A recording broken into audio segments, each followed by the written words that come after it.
எல்லா இடத்துலயும் சாமி இருக்கு, எதுக்கு கோயிலுக்கு போற?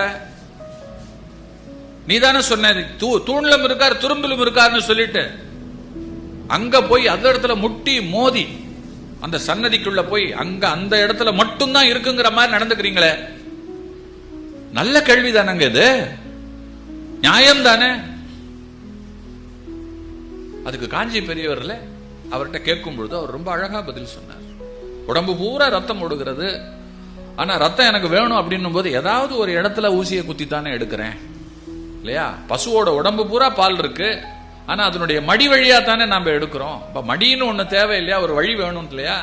அது போல எங்கும் நிறைந்த இறையை ஒரு குறிப்பிட்ட புள்ளியில இருந்து வெளிப்பட செய்து பற்றி கொள்ளுகிறோம், அவ்வளவுதான் அப்படின்னாரு. இந்த பதிலை எப்படி மறுக்க முடியும்? இந்த பதிலை எப்படி மறுக்க முடியும்? சாமிக்கு நிவேதனம் வைக்கிறோம், நம்ம பசங்க கேட்கறாங்க சாமி சாப்பிடுன்னு தெரிஞ்சா வைப்பாரா? நிஜமா எங்க அப்பா இருக்காரு, நிஜமா சாப்பிடுவாருன்னு தெரிஞ்சா இவ்வளோலாம் செஞ்சு வைக்கவே மாட்டாங்க. எங்க வீட்டில் எந்த வீட்லையும் வைக்க மாட்டாங்களே. கோகுலாஷ்டமிக்கு என்னென்ன பண்ணி வைக்கிறோம் கொண்டாந்து, அவ்வளவும் காலி ஆயிரும்னு தெரிஞ்சா செய்யவே மாட்டோமே. கடவுளுக்கு நாம கொடுத்து என்ன, அவர் தான் நமக்கு கொடுக்கணும். அவர் படைச்ச உலகத்தில் அவருக்கு நாம கொடுக்கறதுக்கு என்ன இருக்கு அப்படின்னு சொல்லிட்டு அதை அப்படியே பிளேட்டை திருப்பியில் போட்டிருப்போம் இல்லையா? இதை கேட்குறாங்க, சாப்பிட மாட்டாருங்கிற தைரியத்தில் தான் எல்லாம் படைக்கிறோம், அப்புறம் நாமளே சாப்பிட்டுக்கிறோம். இது எவ்வளவு பெரிய ஏமாத்து வேலை, சாமியே ஏமாத்துறது இல்லையா? இது ஒரு கேள்வி.